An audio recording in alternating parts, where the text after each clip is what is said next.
So hello बालकों, शुरुआत करते हैं क्वेश्चन नंबर 98 से ऑफ हमारा कह सकते हैं रोटेशनल मोशन से। रोटेशनल मोशन में आई थिंक 130 या 125 क्वेश्चन है, तो जल्दी हो ही जाएंगे। नाउ 98 क्वेश्चन हमें क्या कह रहा है कि two bodies have their moment of inertia 3i and 5i। दो बॉडीज़ हैं जिनका मोमेंट ऑफ इनर्शिया एक का 3i है और एक का 5i है।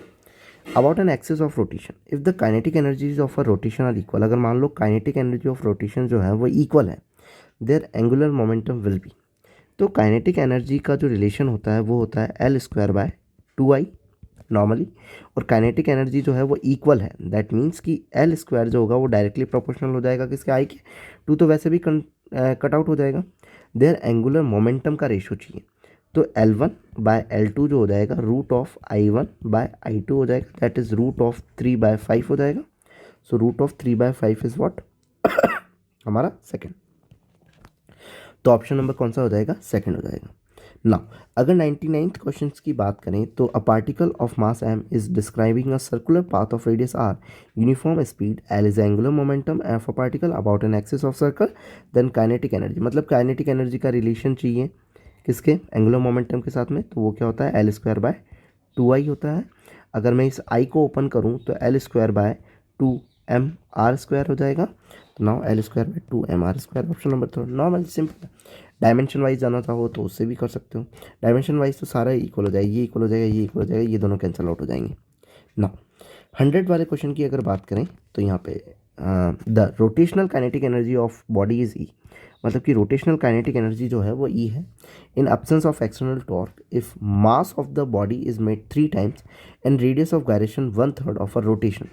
अब ये रेडियस ऑफ गायरेशन लिया है और मास लिया है, तो रेडियस ऑफ गायरेशन होता क्या है, रेडियस ऑफ गायरेशन को हम शो करते हैं I is equal to M के स्क्वायर से, एम बाय के भी कह सकते हैं।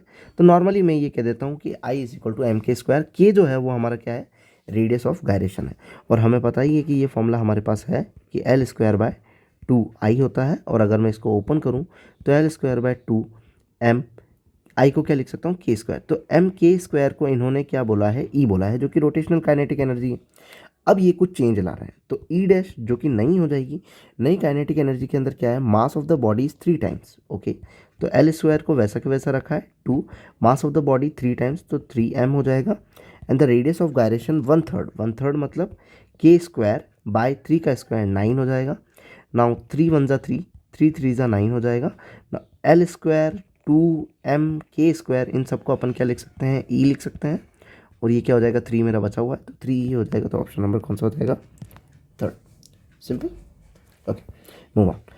क्वेश्चन नंबर 101 जो है वो हमें क्या कह रहा है कि a particle performs uniform circular motion with angular momentum L if a frequency of a particle motion is triple, frequency को क्या कर दिया, triple, and kinetic energy double कर दी, एंगुलर मोमेंटम बिकम, ठीक है।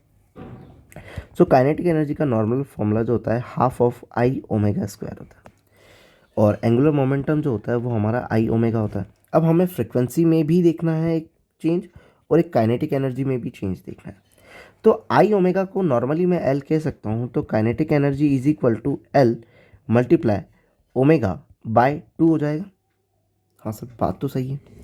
सो यहाँ पे एल मोमेंटम बोला हुआ है, ठीक है। तो एल नॉर्मली एल जो है वो क्या हो जाएगा हमारा, twice of kinetic energy upon में ओमेगा जो कि फ्रिक्वेंसी है, एंगुलर फ्रिक्वेंसी है, देखो एंगुलर फ्रिक्वेंसी है, यहाँ पे एंगुलर फ्रिक्वेंसी नॉर्मल फ्रिक्वेंसी बोला हुआ है, ठीक है। सो इसको ओपन कर देंगे, अगर ओमेगा को मैं ओपन करता हूँ तो ये हो जाएगा twice of kinetic energy upon में 2πf लिख सकता हूँ मैं इसको, ठीक है। ये एल है। अब इनके चेंज देख लो कि चेंज क्या है भाई, frequency of a particle motion is triple, अगर फ्रिक्वेंसी को ट्रिपल कर दिया तो ट्वाइस ऑफ के ई अपॉन में 2π, और ट्रिपल कर दिया तो 3f हो जाएगा। And the kinetic energy is double, तो डबल तो 2 हो जाएगा, is equal to L dash जो कि नया वाला होगा। सो 2ke 2πf, 2ke 2πf को हम क्या लिख सकते हैं, एल। तो एल नॉर्मली लिख देता हूँ, एंड 2/3 हो जाएगा, एंड एल डैश, तो 2/3 हो जाएगा। ये अपना ऑप्शन नंबर कौन सा हो जाएगा, third, normal, okay. Now a thin rod of length L is suspended from one end and rotated with n rotation per second, ठीक है। N rotation per second, number of rotations क्या है, n rotations per second है।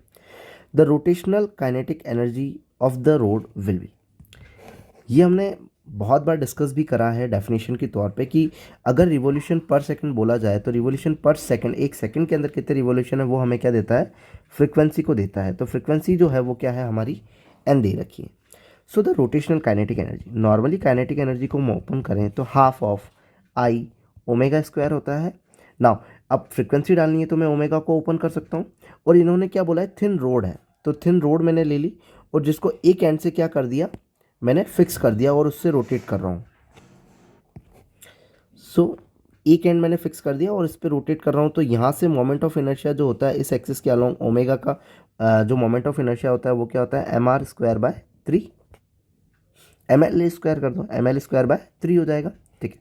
So half फिर multiply by आई क्या हो जाएगा हमारा, एम एल स्क्वायर बाय 3 हो जाएगा, ओमेगा स्क्वायर, ओमेगा हमारा होता है 2 पाई एफ, सो ओमेगा का स्क्वायर करना है तो 2 पाई एफ एन लिखूँगा, मल्टीप्लाई में 2 पाई एफ जो कि एन लिखूँगा मैं। ना 2 से ये 2 कैंसिल आउट हो जाएगा नॉर्मली, तो हमारे पास में क्या बचा, एम सिंगल है, एल स्क्वायर है, पाई हमारे पास 2 है तो पाई स्क्वायर हो गया, एन 2 है तो एन स्क्वायर हो गए, 2 बचा हुआ है और 3 बचा हुआ है, तो 2/3 M L square pi square n square, तो ऑप्शन नंबर हो जाएगा हमारा थर्ड।